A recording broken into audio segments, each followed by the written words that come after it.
Phenomenal day. It is presently Tuesday, August 11th, 2026. And today we are on part two of chapter two, okay, of our My Lady natural hair care and braiding. Um, this chapter has been focused on infection control principles and practices. And yesterday we got through the first half of the chapter. So I want to just go ahead and get right into it. If you need to get caught up, um, you can find it on YouTube, on Experience Black TV, within our catalog of live videos. Um, you can also locate it if you use the master key in the description box, and that will take you to either the Empress Network on our book and shop page at the bottom. You scroll all the way down, you'll be able to find our Empress archives and updates. That is where we will be housing all of our replays. And if you are a member or a subscriber of the Empress Network at empressblack.com, then you'll be able to access them live as well. While I'm recording for the time being, I'm doing them unlisted for the theory part. That way, I can kind of flow through it. When I do our demonstrations, those will be live so that I can, open it up for Q&As and make it more interactive. But because the reading can get a little more technical, I don't want to get too distracted. Okay, want to flow through that. Um, Also on Patreon, you are able to become a member or subscriber, whether it's free or with our $11 a month membership, to show your support of the work and what we're doing. It's always appreciated. But you're also able to find not only the replays, but I also include a copy of the My Lady textbook. So it's in a PDF form. So you're able to access that on Patreon. So if you want to either follow along, when I'm doing the readings, or you want to just read it on your own and have access to it, then everything that I'm reading, you'll be able to find there. Okay. All right. So let's go ahead and get right into it. So yesterday we left off with um, salon wellness principles of prevention, principles of prevention and control, safety related things. And we talked about the two different decontamination methods. So today we're going to go right into how to use antiseptics and disinfectants. Now, transparently, I learned from this chapter that I was using the words disinfect and sanitize incorrectly. I would be mixing them up. Okay. So if I've been doing it as long as I have, and, I'm mindful about these things, but when it comes to the proper terms, and, if we're taking the test and preparing for the test and need to know the correct terminology or vocabulary words, I'll say, then, that matters. Okay. So, with that being said, I hope you're able to learn something from this. Okay. So, how to use antiseptics and disinfectants. Antiseptics are germicides that are safe to use on the skin, scalp, and hair. Antiseptics can reduce and kill bacteria on the skin and are regulated by the Food and Drug Administration. Some might identify that as the FDA, okay? Liquid antiseptic soaps are excellent for cleaning visible dirt and oils and removing bacteria. For minor cuts and burns, antiseptic creams, gels, or liquids should be used to protect from infection.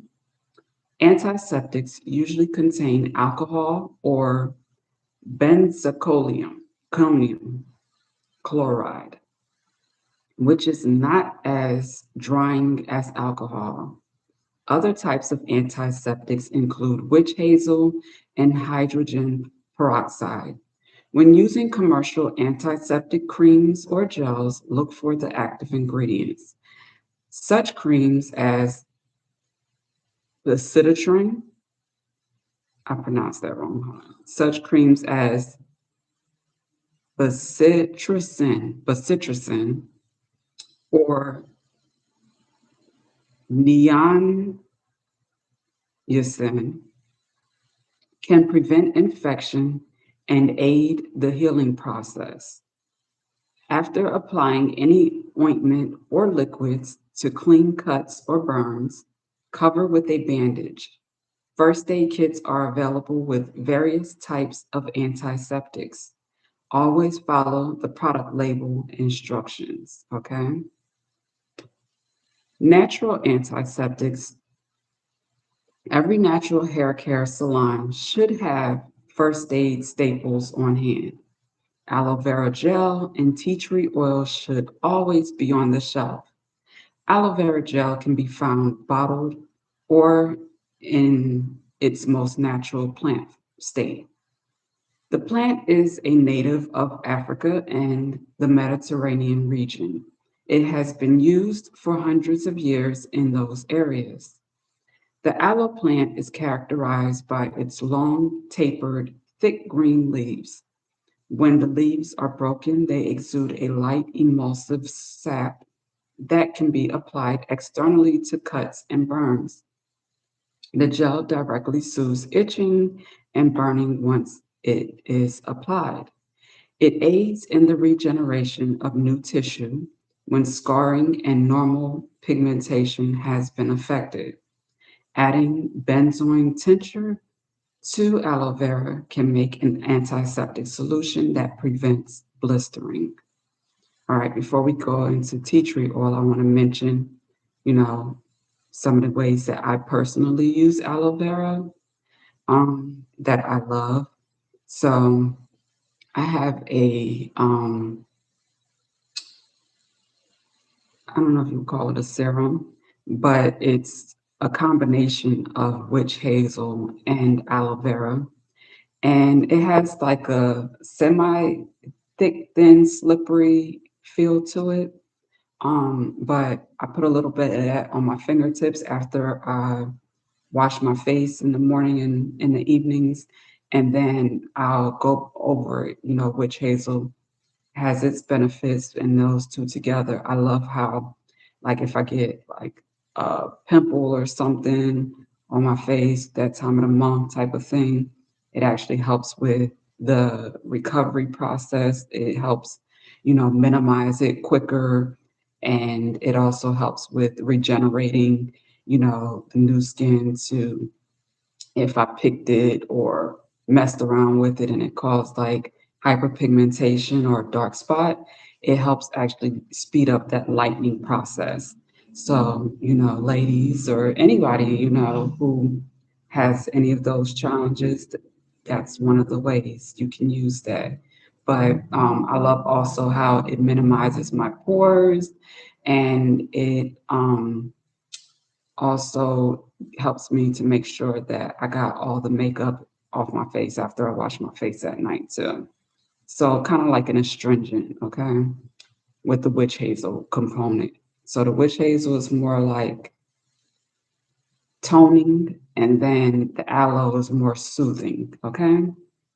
But the aloe alone has its own benefits that was listed, okay? And there's many more, okay? So, tea tree oil is known as the medicine kit in a bottle. This oil is a native of Australia. Tea tree oil is a clear, aromatic oil that increases the healing process. It soothes insect bites, herpes sores, cuts, burns, and fungal infections. The antiseptic oil increases the process of healing burns or cuts because it escalates skin regeneration. Normal pigmentation loss can return if used consistently. Tea tree oil is also effective on itchy scalps and dandruff. Now, again, my little personal insert from personal experience. I love tea tree oil as well. I've gotten a very high quality grade from one of the brands that I like to get my oils from. And I would actually mix that sometimes with either a peppermint or argan um, oil, depending on what my client needs. So let's say I have a client that comes to me with a lot of like really bad dandruff or itchy scalp. Peppermint oil is good alone with its soothing um, and reduction of dandruff and irritation benefits. But the tea tree oil is like it helps it even more. So I like that combination for anyone with like dry or irritated, itchy scalps. You can see with the right brand, and you can reach out to me if you want me to name a specific brand. I don't really want to do that too much here, um, on with this because I know this is timeless. It's gonna be around for a while. So yeah, I don't want to mention any brands on here, but if you reach out to me via the Empress Network, the chat, I'll definitely, share with you what I use and what I recommend. Um, but with that being said, those are good combinations for those purposes. Tea tree oil, what else have I used it for?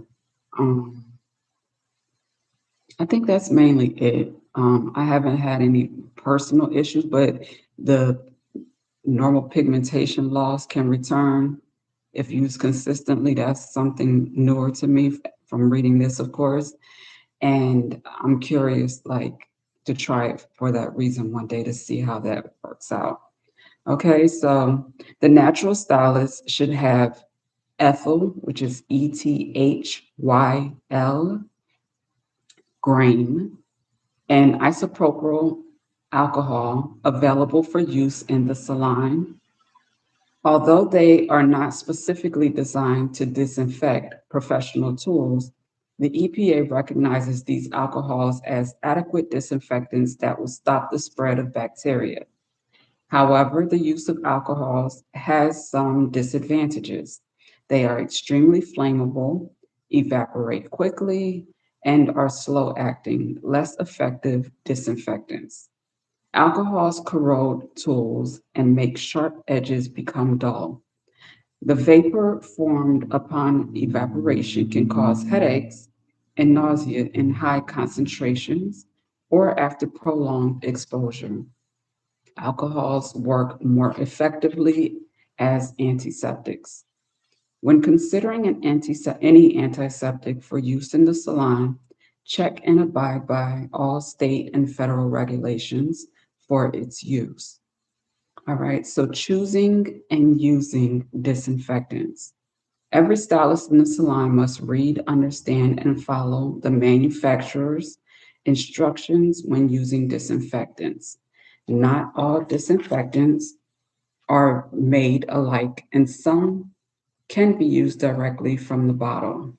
Others must be diluted for effectiveness.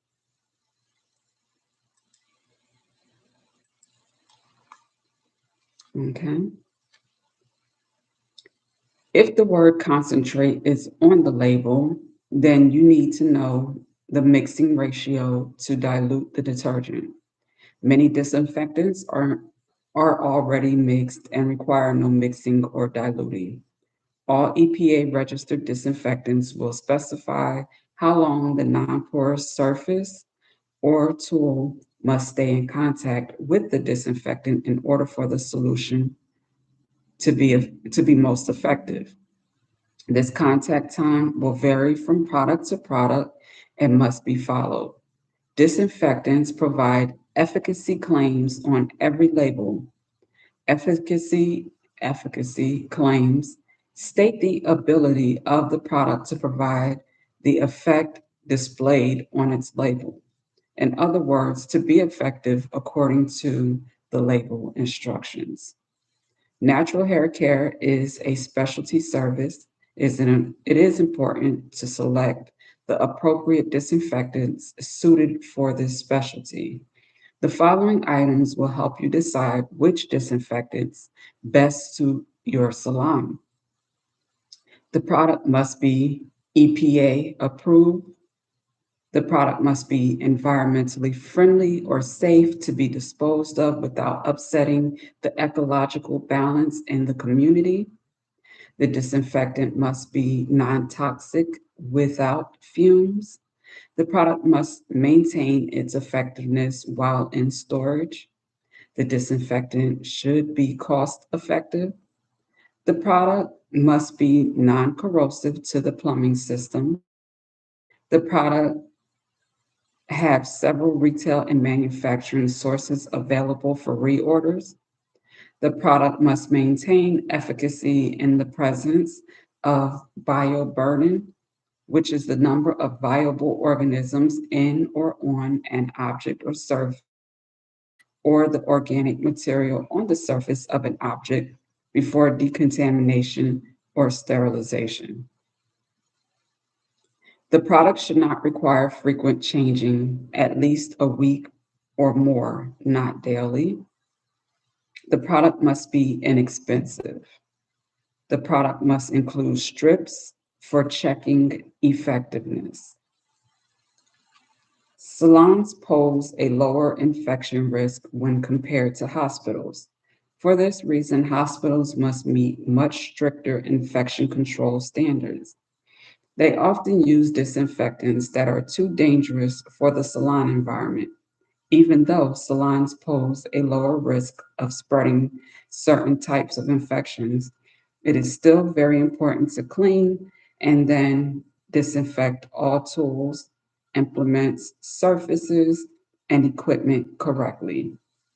When salon implements accidentally contact blood, body fluids, or unhealthy conditions, they should be properly cleaned and then completely immersed in an EPA registered hospital disinfectant solution that shows effective against HIV, hepatitis, and tuberculosis. They also can be immersed in a 10% bleach solution. Always wear gloves and follow the proper universal precautions protocol for cleaning up after an exposure incident. Universal precautions are described later in this chapter. All right, so the proper disinfection. The correct disinfecting procedures involve specific steps. It is a state requirement to cleanse and disinfect all tools, implements, equipment, and surfaces. Implements must be thoroughly cleaned of all visible matter or residue before being placed in disinfectant solution. This is because residue will interfere with the disinfectant and prevent poor disinfection. Properly cleaned implements and tools free from all visible debris must be completely immersed in disinfectant solution. Complete immersion means there is enough liquid in the container to cover all surfaces of the item being disinfected, including the handles, for 10 minutes or for the time recommended by the manufacturer. Types of disinfectants. Not all disinfectants are made equal. Disinfectants differ based on how they are used. Some are exclusively for tools and implements, others are for non-porous surfaces, and still others are for glass and metals. Be aware of the disinfectant specifically for salon use. This subsection describes the disinfectants that are appropriate for salon use. Quaternary ammonium compounds, also known as quats. That's KWATZ. These are good cleaning solutions for implements and tools. Quats, oh no, it's QUATS, but it's pronounced the way that I spelled it the first time. Okay. Quats are effective disinfectants when used properly in the salon. The most advanced formulations are called multiple quats. Multiple quats contain sophisticated blends of quats that work together to dramatically increase the effectiveness of these disinfectants. Quats solutions require that the tools and implements are submerged for 10 minutes to be effective. They also have been formulated with anti rust ingredients to avoid dulling or damaging tools.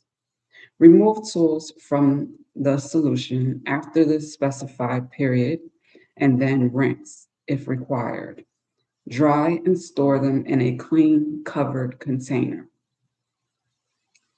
Phenolic disinfectants are powerful tuberculocidal disinfectants. They are a form of formaldehyde, have a very high pH, and can damage the skin and eyes. I think I might have pronounced it wrong the first time, but phenolic, Phenolic, phenolic disinfectants can be harmful to the environment if put down the drain. They have been used reliably over the years to disinfect salon tools. However, they do have drawbacks. Phenol can damage plastic and rubber and can cause certain metals to rust. Bleach, 5.25 sodium hypochlorite, i.e., household bleach, is a very effective disinfectant that can be used throughout the salon. Bleach can be corrosive and damaging to metals and plastics and can cause skin irritation and eye damage. Its fumes can cause lung damage, so be sure to follow manufacturer's instructions on use. To be effective, the bleach must contain at least 5% sodium hydrochloride and must be diluted properly to a 10% solution consisting of 9 parts water to 1 part bleach. Store the bleach solution away from heat and light. Mix a fresh bleach solution every 24 hours or whenever the solution has been contaminated. After mixing the bleach solution, date the container to ensure that the solution is not saved from one day to the next. Wear gloves when making solutions. Be very careful of fumes because bleach can be very irritating to the eyes, lungs, and skin. To disinfect or dispose. How can you tell which items in the salon can be disinfected and reused? Salons use two types of items: multi use, which are reusable items, and single use, which are disposable items. Okay. So we're going to get into the safety tips for disinfectants, but we have a did you know box here. So the question, did you know disinfectants are pesticides, a type of poison that can cause serious skin and eye damage?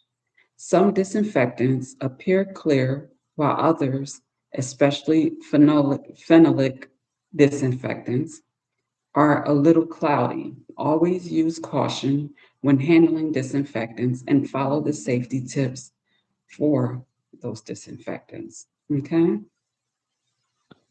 All right.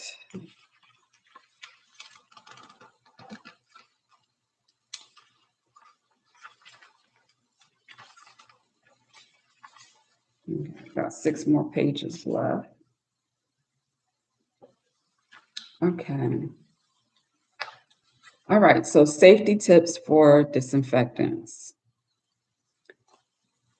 Always keep an SDS on hand for the disinfectants you use. Okay. That's the safety data sheets. Okay. Wear gloves and safety glasses when mixing disinfectants. Proper PPE, protective, what is it? Gear. Look, I'm trying to add in stuff and I forgot what it stands for, but your protective gear, basically, PPE.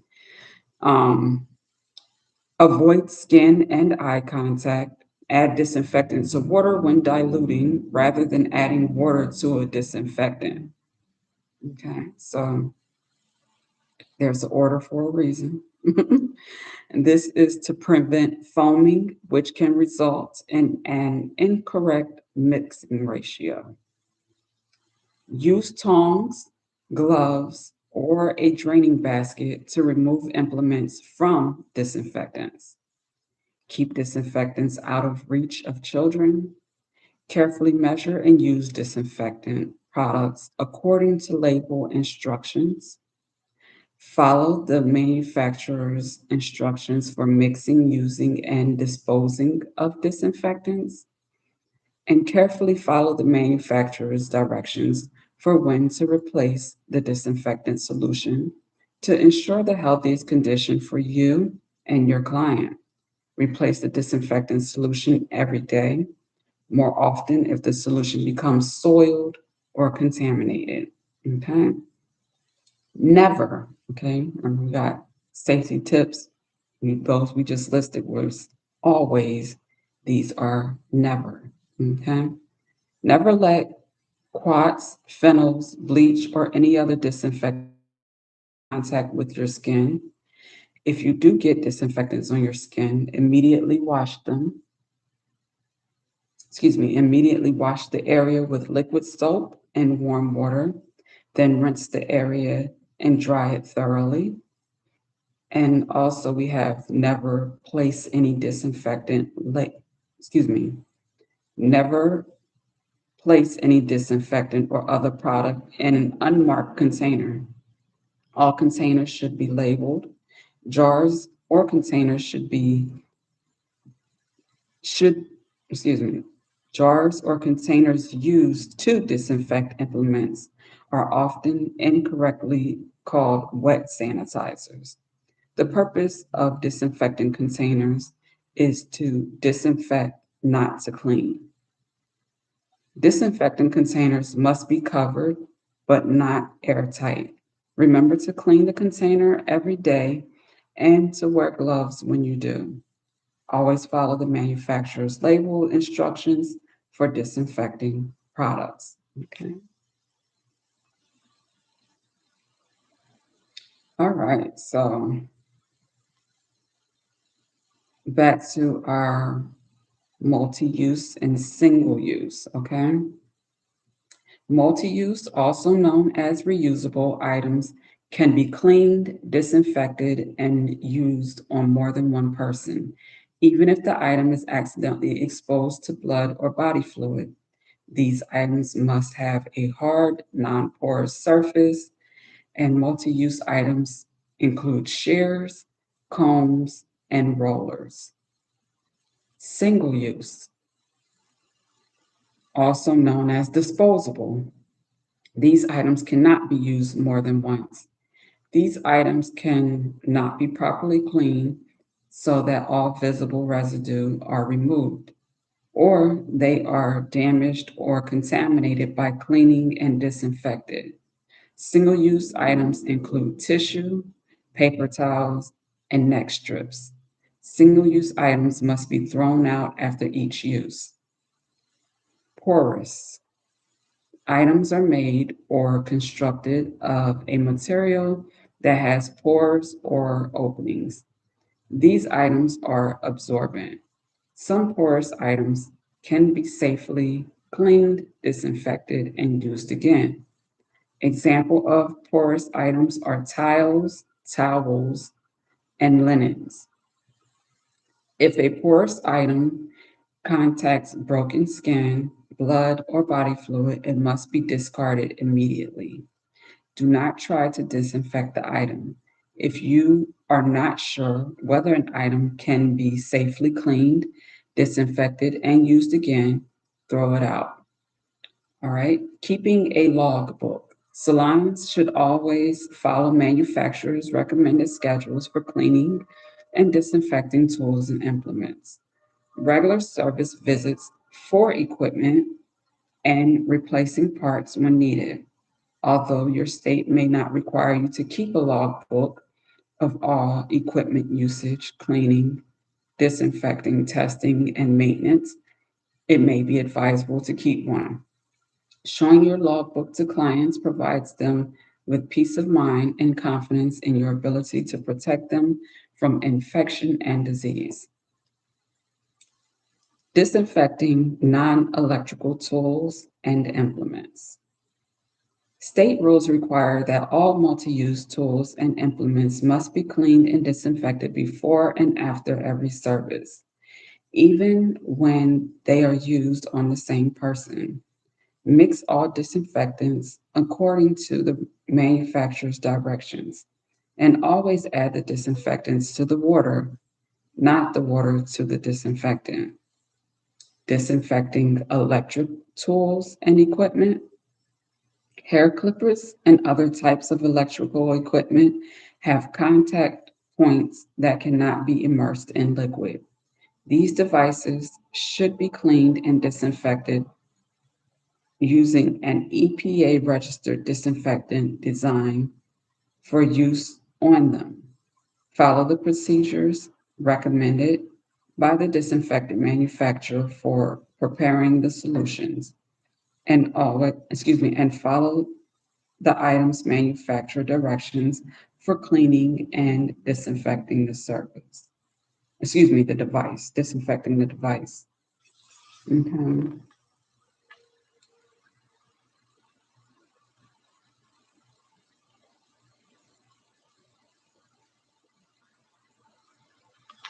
Okay, it didn't really give an example, but it mentioned like clippers. So there's like clipper side, you know, like you have barbicide, clipper side is a spray, and there's different brands and different names, but they serve the same purpose. That is a way to, you know, um, disinfect after cleaning, electrical appliances um, such as clippers for barbers, or stylists use clippers also.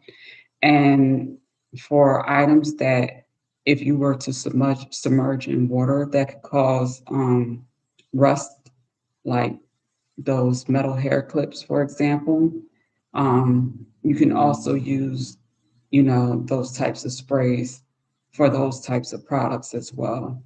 Um, Even though it's not like any electrical stuff, but you don't want them rusting. So to make sure you're disinfecting, clean them up as much as you can, and then, you know, use that, follow up with the spray. Okay. Um, Next, we have disinfecting work surfaces. Before beginning every client service, all work surfaces must be cleaned and disinfected.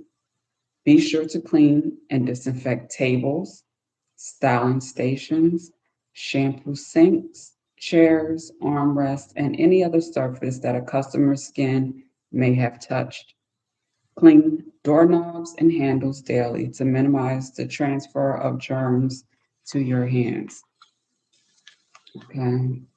I definitely had a habit, especially when I was working in a barber shop. Not to say that, men are less hygiene conscious than women or anything like that, but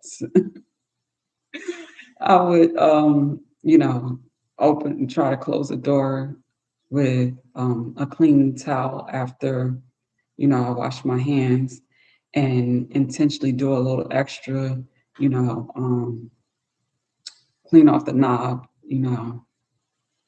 at least once a day.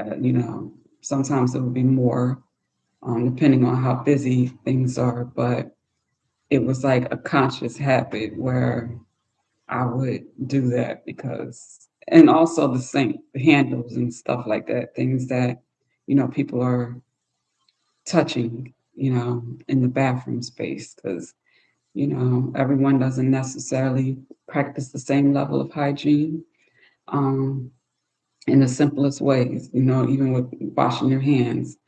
Um, so, with that being said, to protect myself and, the other patrons of the business and so forth, doing my small part in that regard. Okay. All right. So we have a caution here. I'm going to read that really quick.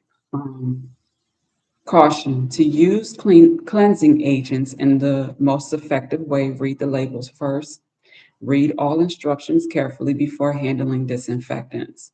Effective disinfectants must be registered and approved by the Federal Environmental Protection Agency, EPA, and state departments of environmental protection.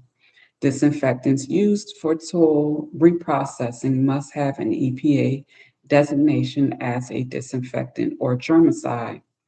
Germicides kill and destroy dangerous bacteria. Federal law states that all disinfectants must provide important information, such as the following: a list of active ingredients, directions on effective and proper usage, safety measures and precautions, and safety data sheets, the SDS. Okay. Information sheets that provide content and active ingredients, dangers, combustion levels, and storage requirements. The SDS must be kept for review and inspection. Okay. Cleaning towels, linens, and capes. Clean towels, linens, and capes must be used for each client. A towel, linen, or cape that has been used on a client must not be used again until it has been properly laundered. To clean towels, linens, and capes, launder according to the label directions. Be sure that towels, linens, and capes are thoroughly dried. Items that are not dry may grow mildew and bacteria. Store soiled linens and towels in covered or closed containers, away from clean linens and towels, even if your state regulatory agency does not require you to. Whenever possible, use disposable towels, especially in restrooms. Do not allow capes that are used for cutting, shampooing, and chemical services to touch the client's skin. Use disposable neck strips or towels. If a cape accidentally touches skin, do not use the cape again until it has been laundered. Okay, so hand washing. Properly washing your hands is one of the most important actions you can take to prevent spreading germs from one person to another. Proper hand washing removes germs from the folds and grooves of the skin and from under the free edges of the nail plates by lifting and rinsing germs and contaminants from the surface. You should wash your hands thoroughly before and after each service. Follow the hand washing procedures in this chapter, and if you perform nail services, be sure that your clients first wash their hands using a clean and disinfected nail brush before their service begins. Antimicrobial and antibacterial soaps can dry the skin, and medical studies suggest that they are no more effective than regular soaps or detergents. Therefore, it is recommended that you minimize the use of antimicrobial and antibacterial soaps. I think I mentioned about that yesterday, how, certain places you'll have certain soaps that are drier than others. And that's why I'm like, when I wash my hands at home, I can do it several times a day. And I think that soap has like an aloe blend. And, I don't have to use lotion as much. But in like in certain places, or I remember like when I would use like, I think Dial was one of those anti bacterial or microbial soaps that may leave the skin more drier, for example. Okay.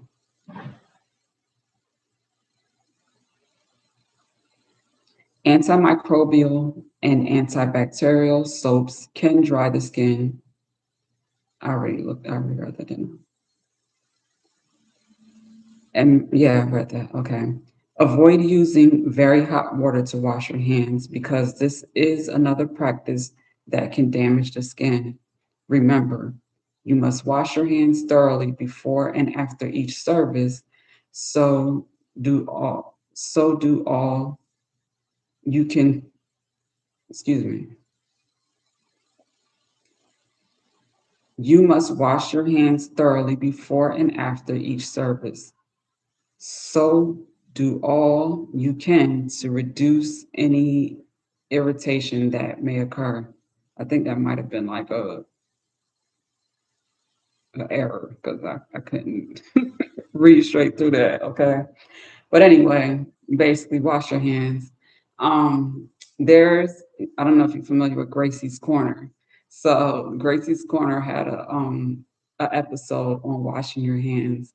And when I would have like a new client, a little kid that was, age appropriate to show them Gracie's Corner, I would always put that one on first to see if they knew it or ever seen it before, or use it as a tool to teach them the mindfulness of, germs and washing their hands and so forth.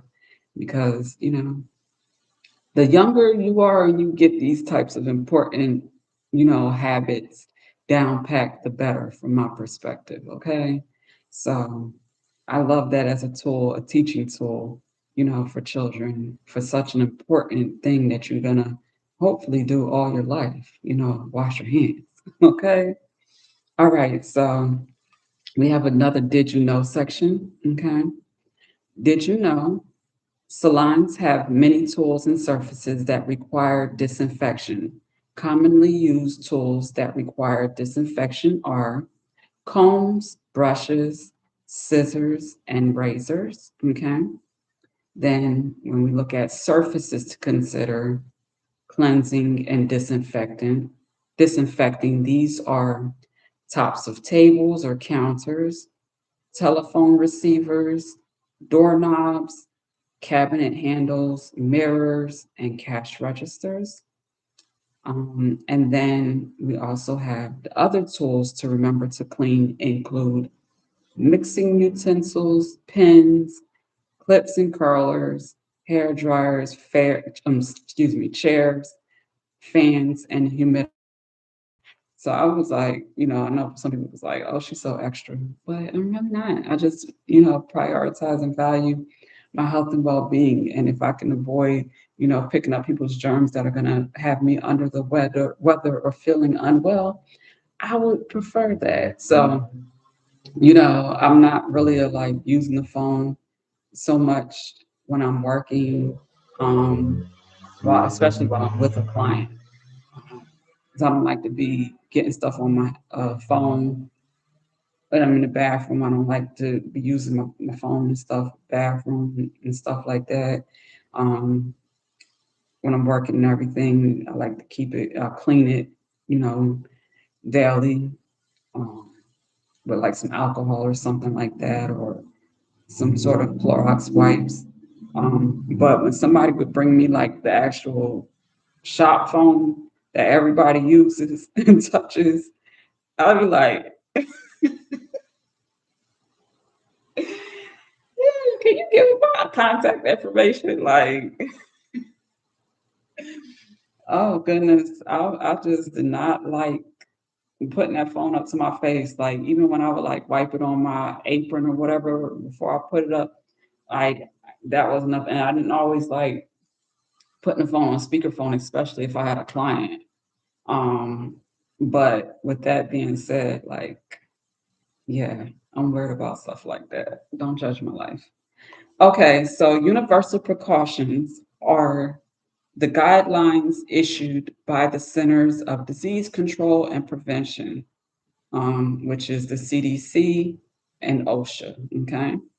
These guidelines require everyone to assume that all human blood and body fluids are infectious and contain bloodborne pathogens. This means that you should treat every client with the highest standard for their safety and your protection from disease. Universal means all, without exception. You cannot look at a person and determine if a person is infected with HIV or hepatitis. These bloodborne pathogens are in most cases asymptomatic, which means that the person shows no signs or symptoms of infection. Taking precautions with all clients lessen your chances for exposure.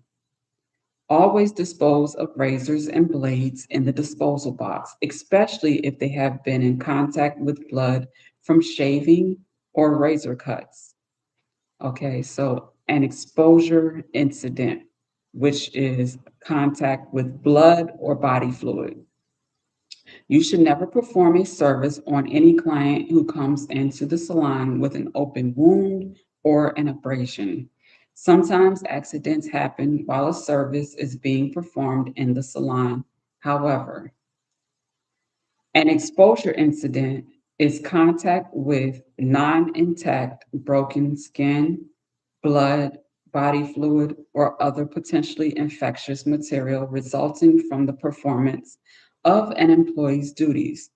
Should the client suffer a cut or abrasion that bleeds during a service, follow these steps for the client's safety as well as your own.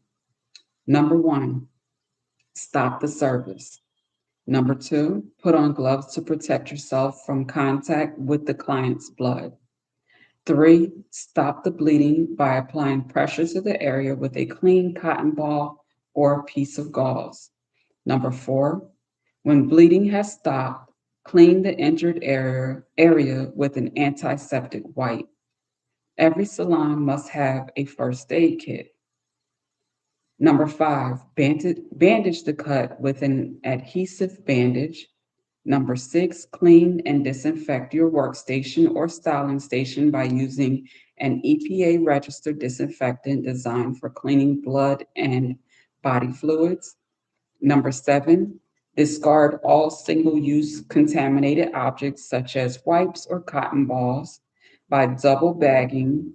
Place the waste in a plastic bag and then in a trash bag. Place a biohazard sticker, red or orange, on the bag and deposit the bag into a container for contaminated waste. Deposit sharp disposables a sharp in a sharps box. Number eight, before removing your gloves, make sure that all multi-use tools and implements that have come into contact with blood or other body fluids are thoroughly cleaned and completely immersed in an EPA registered disinfectant solution, registered for cleaning blood and body fluids, or in a 10% bleach solution for at least 10 minutes, or for the time recommended by the product manufacturer. Be sure not to touch other work surfaces in the salon, such as faucets and counters. If you do, these areas must also be properly cleaned and disinfected. Remember, blood may carry pathogens, so you should never touch an open sore or a wound. Number nine, remove your gloves and seal them in the double bag along with the other contaminated items for disposal. Thoroughly wash your hands and clean under the free edge of your nails with soap and warm water before returning to the service. And number 10, recommend that the client see a physician if any signs of redness, swelling, pain, or irritation develop. So we most definitely had to, we would get worksheets in school where we would have different assignments to do, whether it was on a mannequin, um, or whatever. And this showed up several times where we had to recite this, in order and demonstrate it, with our own personal first aid kits and, you know, gloves and so forth, just showing the step by step process on how to do it if, the blood exposure incident came from, a client, or if it happened on yourself. Let's say you accidentally cut yourself, you know, the procedures and steps are similar, and we have to know how to go through that process, handle those situations properly. That is something that is very relevant and important when it comes to testing, the test that, you have to pass, you know. Okay. So replaying that to remember it, writing it down, however you remember things could be important. Okay. So professional salon image as a natural hair care salon professional, you have many responsibilities. However, the most important responsibility is protecting and safeguarding your clients' health and safety. It is vital for you to practice all precautions daily. Do not skip steps in trying to save money or product. Cleaning and disinfecting in the salon are a part of your professional business image, as well as a requirement of the state regulations. Remember, if you do not protect your client, you will be liable. All right, so we're at salon wellness, the professional salon image. Salon wellness is the general guide to keeping the salon environment balanced, harmonious, safe, and clean. Providing a harmonious, disease free, balanced environment involves more than just weekly cleansing. It is a continuous practice of maintaining the preventative standards with clean tools and surfaces, as well as ensuring personal hygiene that controls the spread of disease and infection.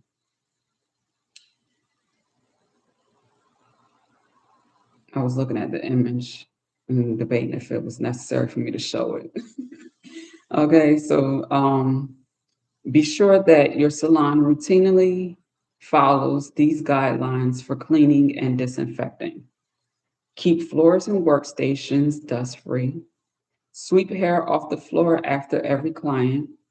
Mop floors and vacuum carpets every day. Control dust, hair, and other debris. Cover and empty your facility's garbage receptacles every day. High traffic salons should remove trash several times each day. Empty waste receptacles on salon floor regularly throughout the day. A metal waste receptacle with a self closing lid works best. Keep floors free of debris and unused working materials. When working with hair extensions, do not allow hair to accumulate on the floor or obstruct passageways in the workspace. Regularly clean air conditioner filters, fans, and ventilators. Keep all work areas well lit. Clean and disinfect restroom surfaces, including door handles. Provide toilet tissue, paper towels, liquid soap, properly disinfected, soft bristle nail brushes, and a container for used brushes in the restroom.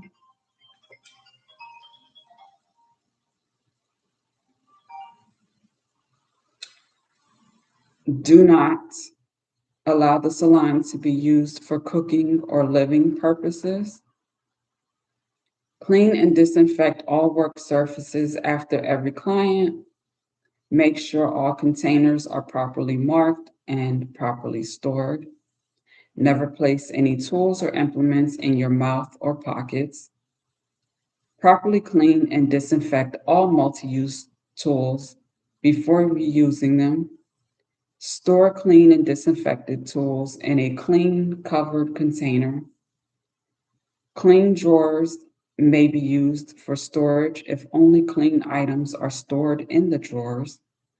Always isolate used implements from disinfected implements.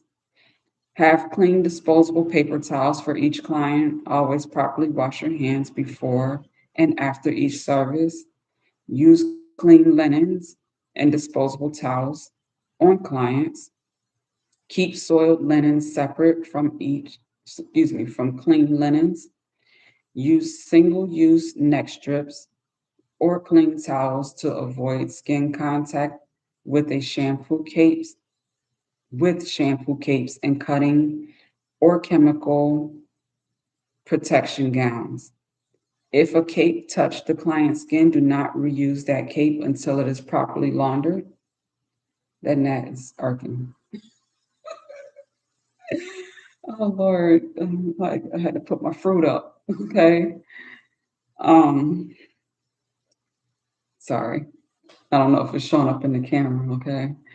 Um, where were we? Keep floors in good condition. Clean floors with detergents daily and after any spills to prevent clients from slipping. Vacuum carpets and doormats. Remove dust, debris, and oil from all surfaces, including dryer hoods, ceiling corners, walls, shelves, and baseboards. Plumbing fixtures for wash basins, toilets, and shampoo sinks must be maintained and kept in good condition.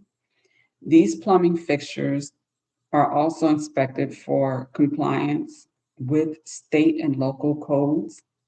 Bathrooms must be cleaned daily or more often for high traffic salons. Every employee is responsible for the cleanliness of any bathroom area used and that all surfaces are kept in order.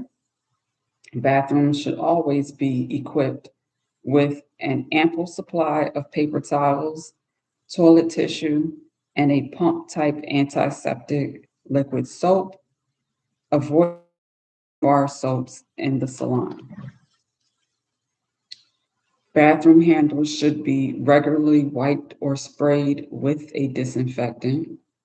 After using the restroom and between client services, hands must be scrubbed with an antiseptic, germicide, liquid soap for several minutes.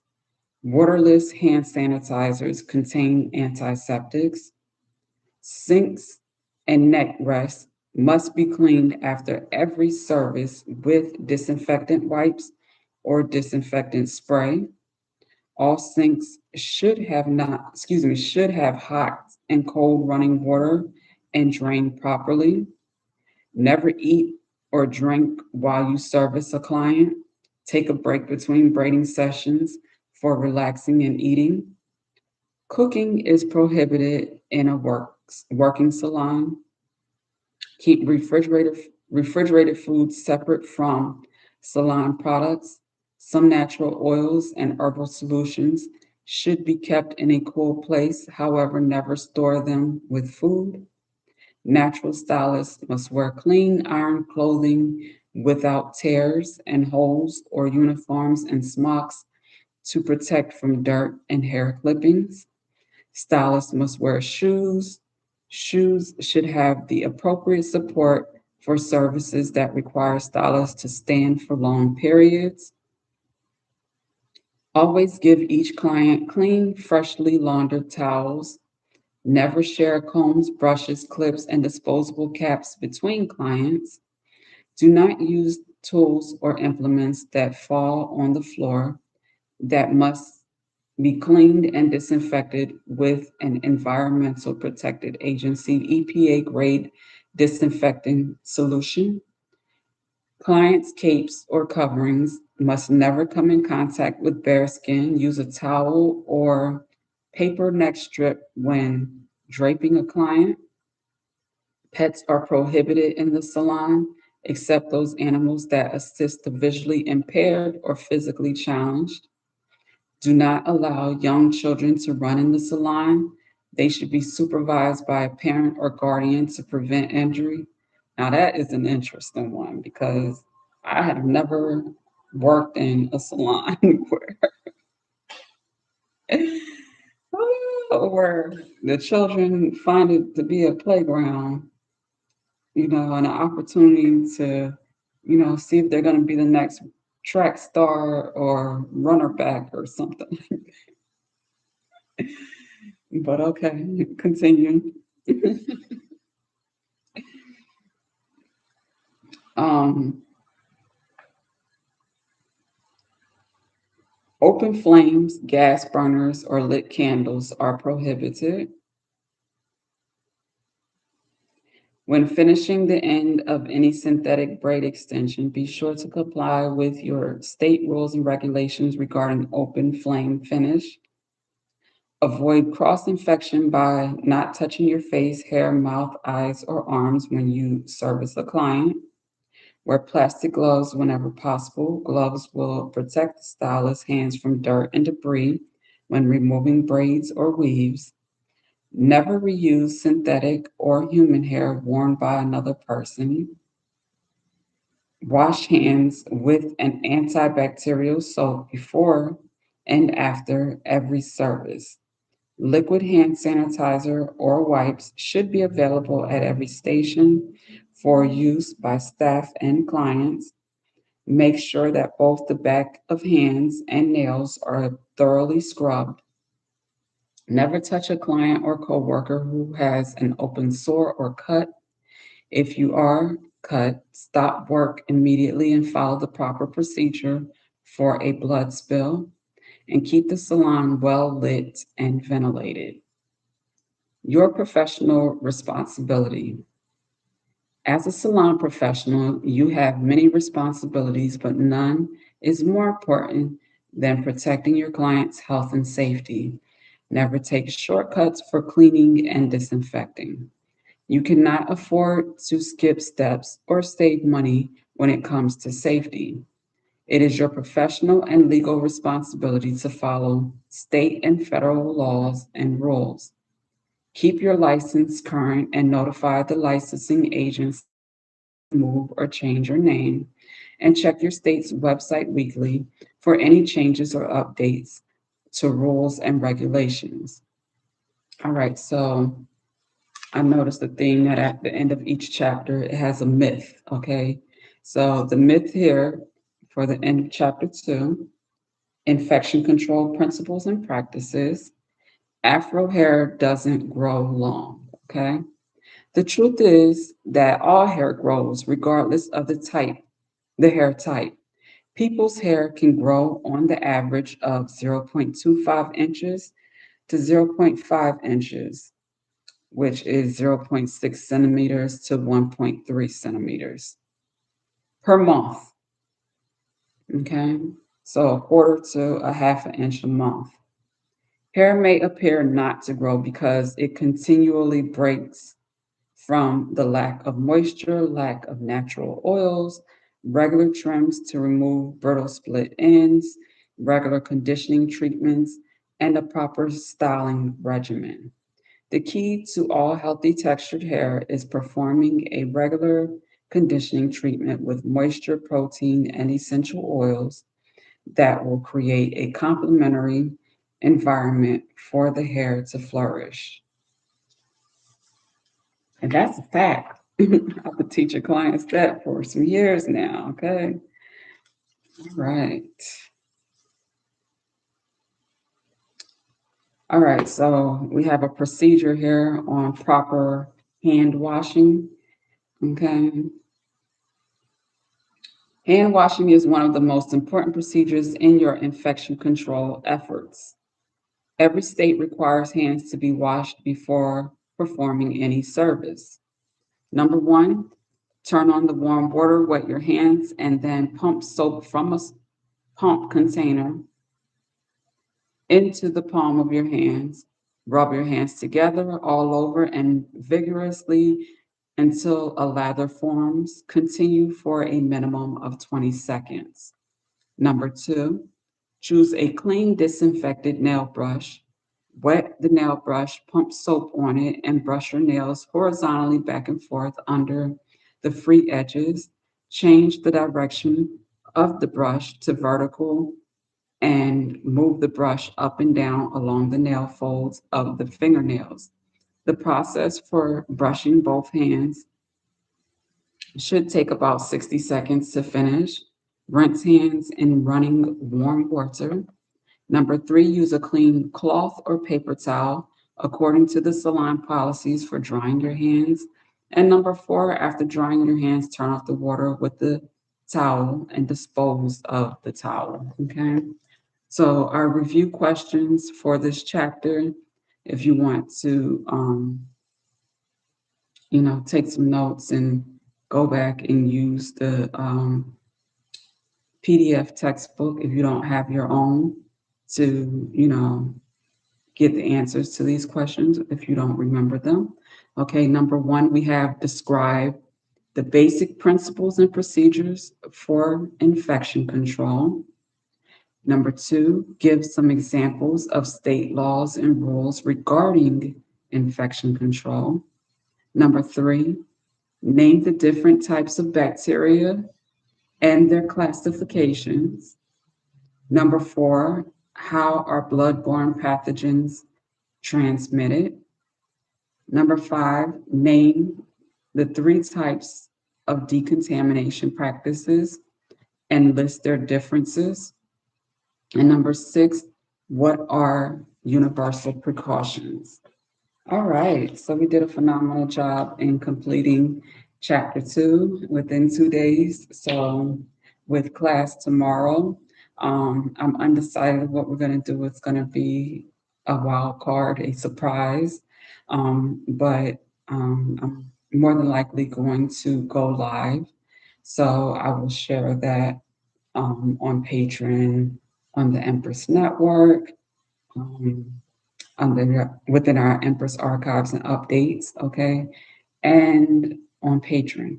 Did I say Patreon? If I didn't, Experience Black Patreon. Depending on how social media is going, I might go live quickly on Facebook and Instagram just to kind of, or make a video just to say join me over on, Patreon, the Empress Network, or YouTube, Experience Black TV. Okay, so those are the platforms that I'm presently, putting my focus and attention on for this 10-week assignment. Okay, we're almost done with week two already. I swear time just be like zooming by.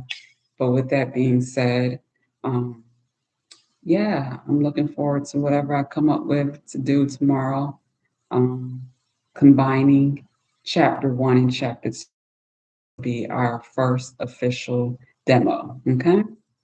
And we will pick up, God willing, inshallah. Okay. Chapter three, week three, next Monday, with basic principles for personal and professional success. Okay. So I'm going to just briefly go over the chapter outline. We'll be talking about life skills, goal setting, time management, ethics, personality development and attitude, building client trust through touch, maintaining a professional attitude, preparing clients for the natural hair care service, and nurturing the client's total well-being. Okay. So yeah, let me see how many pages we have.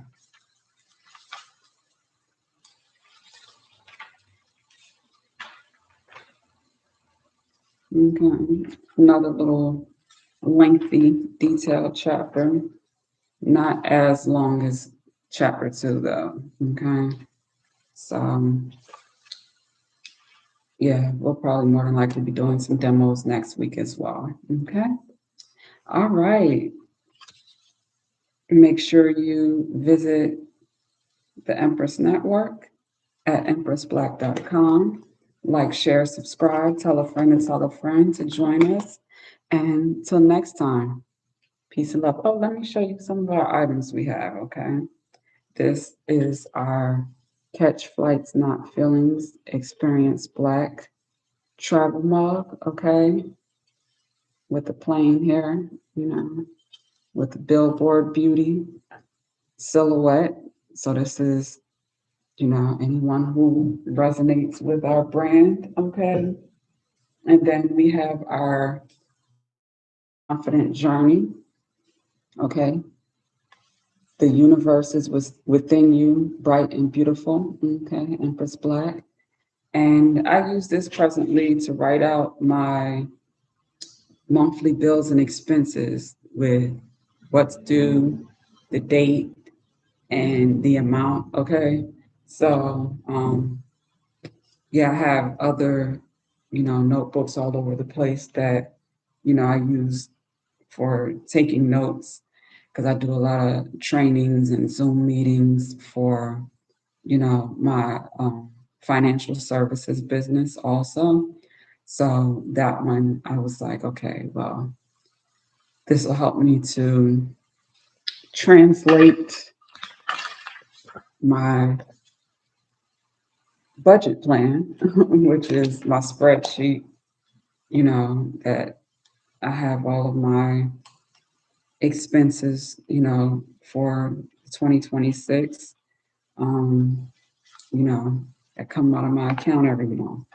So to kind of take what's here to there, to kind of keep track of what's due when, so I can reduce, things like overdraft fees and forgetting what's due when, that type of stuff, and being organized. Okay, if I'm gonna be helping other people with, getting their financial matters in order, it's important for me to be practicing what I teach. Okay, so with that being said, I am anticipating, once we get along further along within this program, or with the master natural hair, the natural hair care and styling masterclass, when we start talking more about, you know, appointments, serving the client, and business related stuff, I'll also implement more of the financial stuff that I have a great deal of experience in, from a business perspective, bookkeeping, inventory, cost of goods sold, just all of that type of stuff. So this way I can teach others and help them learn from things that I've had to learn the hard way in some cases, um, to avoid, some of those challenges and obstacles if possible. All right. So thank you. Until next time. Peace and love.